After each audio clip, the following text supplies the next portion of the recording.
Bonjour les amis, bienvenue à cette nouvelle vidéo Excel dans laquelle on va s'intéresser à la réalisation d'un tableau de bord. D'accord? Donc le tableau de bord que nous avons devant là, donc ça concerne très probablement le service client d'une entreprise, vu les KPI qui sont affichés ici. Donc la satisfaction client, le taux de rétention, le taux de conversion. Donc ce tableau de bord il concerne l'année 2022. D'accord? Et ce qui est là d'intéressant, c'est au-delà du caractère visuel qui est assez attrayant, qui permet d'attirer l'attention de l'auditoire, ce graphique-là, il est dynamique. Donc si on change par exemple ici les valeurs, voilà, donc ici c'est 11% par exemple, ici 72, non, on veut faire 92 par exemple. Donc là on voit bien que ces graphiques, ils s'adaptent, ils donnent une information visuelle proportionnelle au taux qui se trouve en bas. D'accord? Donc, on n'est pas là pour parler d'équipe et d'un service client d'entreprise comme vous pouvez l'imaginer, mais plutôt de faire de l'Excel et voir un peu comment générer ce genre de graphique. Alors, pour générer ce genre de graphique, on va passer directement à la pratique. Euh, alors, comment on va faire? D'abord, on va essayer de générer une matrice qui va de 1 jusqu'à 100. Donc chaque ligne, il y aura, c'est par taille de 10, donc 1 jusqu'à 10, 11 jusqu'à 20, 21 jusqu'à 30, 31 jusqu'à 40, etc., etc. Donc on va prendre les deux premières lignes, on va dire à Excel par quoi ils vont commencer, et on va le laisser terminer le travail. Donc on va prendre comme ça, on génère jusqu'ici, et on va jusque là. Très bien. Et donc là, on voit qu'on a réussi à générer assez rapidement une petite matrice qui va de 1 jusqu'à 100 avec certaines conditions sur les lignes, c'est-à-dire des lignes de taille 10. Ensuite, bon, pour réduire un peu la largeur de ces colonnes, on va sélectionner toutes les colonnes en même temps et on va les réduire, d'accord, de manière à avoir quelque chose de raisonnable. Voilà.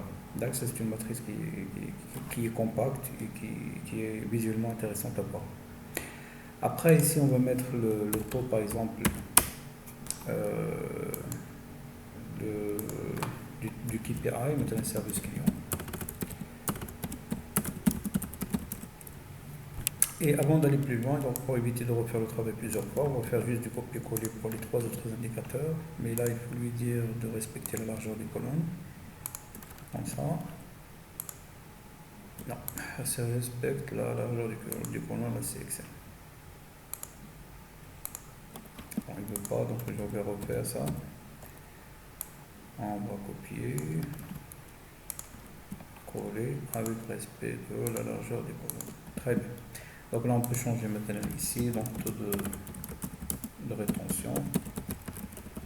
Et là, taux de conversion. Très bien. Donc, on a les trois KPI. Maintenant, il va falloir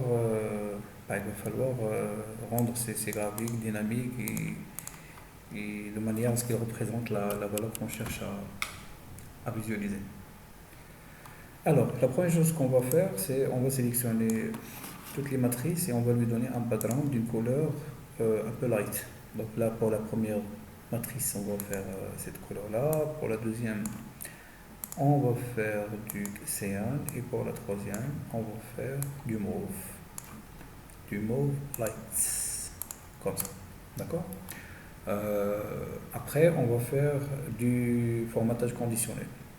Donc toutes les cellules par défaut donnent le background, mais les cellules les ferment une valeur en pourcentage inférieur à 85% et vont avoir un background plus foncé pour mettre visuellement en évidence le taux qui correspond à la matrice en fait. Donc on va faire une petite sélection, on va aller dans mettre en forme conditionnelle, nouvelle règle, et là on va choisir utiliser une formule pour déterminer pour quelle cellule le format sera appliqué. Donc là, c'est très très important, il faut prendre toujours la première cellule de la dernière ligne.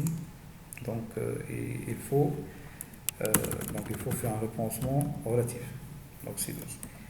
Donc, on lui demande de vérifier si c'est 12. Donc, après, il va faire un balayage sur toute la ligne, mais c'est pour ça qu'on évite de faire du référencement absolu.